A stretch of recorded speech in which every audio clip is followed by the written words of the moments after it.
Today I'm going to show you how to brainstorm high converting ideas and then prioritize them with your team. The most common mistake made when split testing is not looking at research data and only guessing what will win. You don't want to just pull out some pie in the sky idea. And this doesn't matter if you're an enterprise company or if you're a startup and you're just starting out. You need to get out of the building. You need to talk to your prospects. You need to talk to your customers. You need to understand why people convert and why they don't.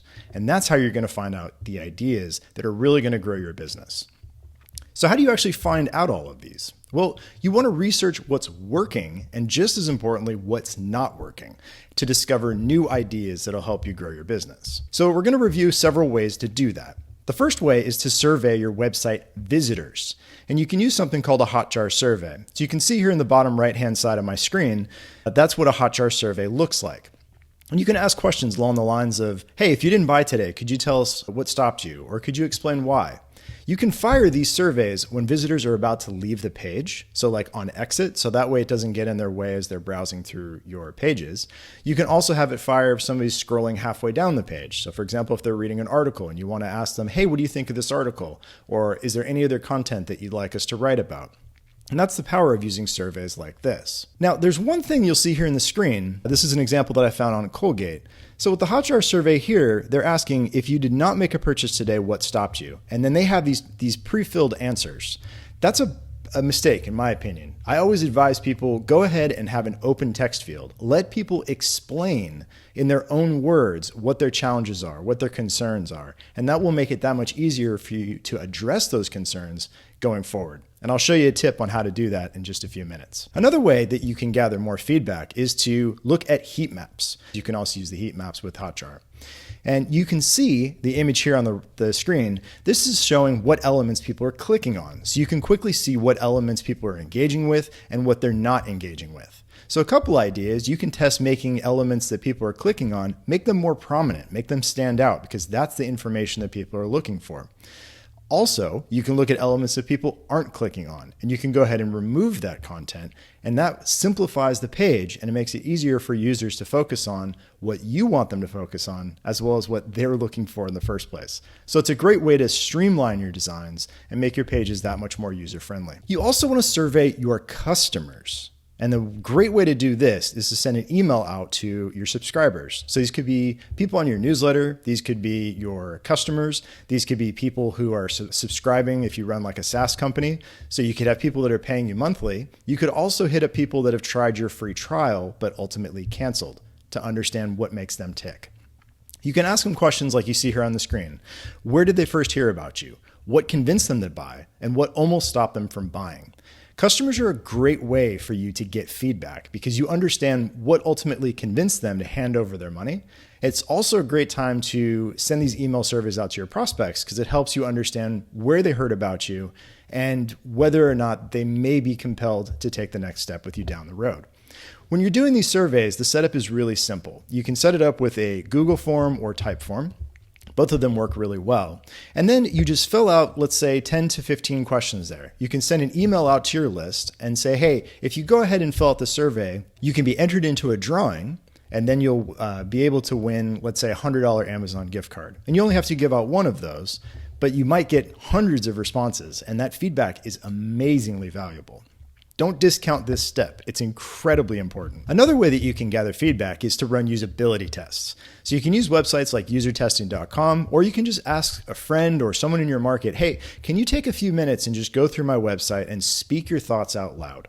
And don't ask them to offer like a well thought out argument about your website or anything particular. Just ask them, hey, just speak your thoughts out loud, because oftentimes they're going to mention things that they wouldn't really think to articulate if they had like considered it after the fact. So somebody might say like, oh, geez, that's interesting. I hadn't considered that. And you're like, what hadn't you considered? What did you find interesting?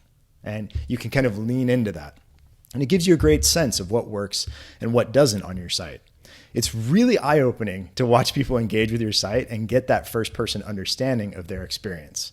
I always say when you're running usability tests, and frankly, I've run thousands of them when I was a consultant, the best user tests are the ones that bring a tear to your eye. because it hurts. They point out things that you're like, oh, I definitely need to work on that. And so you have these tears of pain at first when you go through these user tests, but then they turn into tears of joy because you have a very clear vision of what you need to do next. You'll also want to look into your analytics. Understand in your funnel, what are the top pages that people are landing on? Which ones are generating the most revenue? And also, what pages are people falling out on? So no matter what your funnel looks like, if it's all specifically on your website, or if you have ads running to your website, or if you're, let's say, a service provider on LinkedIn with your profile, you want to look at how many people are landing on those key pages and how many of them are ultimately taking that next step, subscribing to your newsletter, requesting a free strategy session, or buying a product.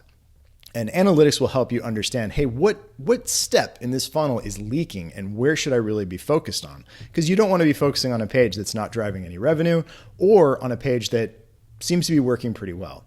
And analytics will tell you this no matter what your funnel looks like. So now you've got your whole list of research. Now, as you've gone through all this, you should be taking notes. You should put it all into Notion or a Google Doc. And now it's time to look at all of that research and start generating a list of ideas. Two quick examples. Let's say you run an email survey and it says, hey, people love feature X about your product or service.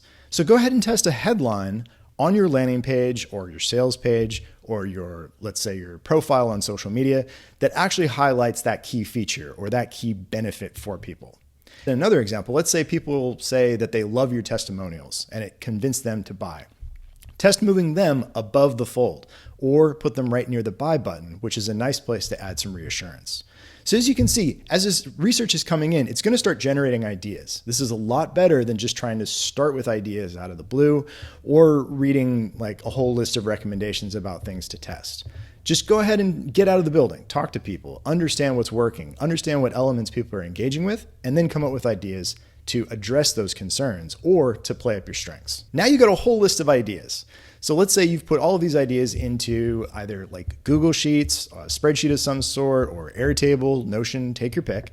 You can put all of them in there and then score them. And you can say, look, what's the probability of this idea winning? Does it address an idea that you discovered in the research? Okay, that's probably a high ranking idea. It's likely to win. Is it something that you just kind of spitballed? Maybe that's not going to work so well. So that would be lower.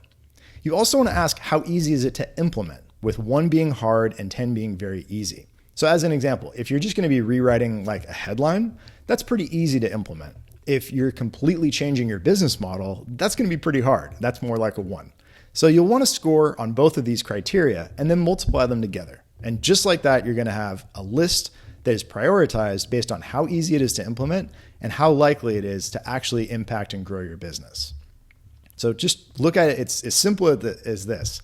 The probability to win, score that, times the ease to implement, times that, and that's going to give you your highest rated ideas. It's really that simple. It's going to create a roadmap for you that you can go ahead and work on and work your way through. And by the way, you don't have to split test all of this stuff. This could be great for improving your product. Here's an example of what a prioritized test looks like. So we've got the ideas that are on the left-hand side. You can see there's write a new headline, move testimonials above the fold, or testing a lower price. And then you multiply it by the probability to win times the ease to implement. And then you've got your prioritized list of test ideas. And it's really that simple. So at this stage, you might be thinking, well, I've got all of this roadmap. I can start doing all this research, but then I still have to generate all the ideas, and then I have to go ahead and implement all the ideas. Maybe there's an easier way to go about it. Well, my wife and I, we were consultants for over a decade. During that time, we advised over 140 companies like Amazon, Dropbox, Wired, and over 140 others. We also grew and sold 3 of our own companies. So we really understand how this stuff works. And that's why we have a newsletter that talks about this very thing. It's free to sign up, and every day you get a tip that's just like this, as you can see on the screen. It gives you a nice tip, and then on the right-hand side, it will show you the impact score on a scale of 1 to 10. It'll also show you the difficulty score, again, on a scale of 1 to 10. So you can go through and you'll get one of these ideas every day, and this is based on our experience in knowing what works and how easy things are to implement. So for further information, you can go check it out at funnelcandy.com. Thanks so much for listening.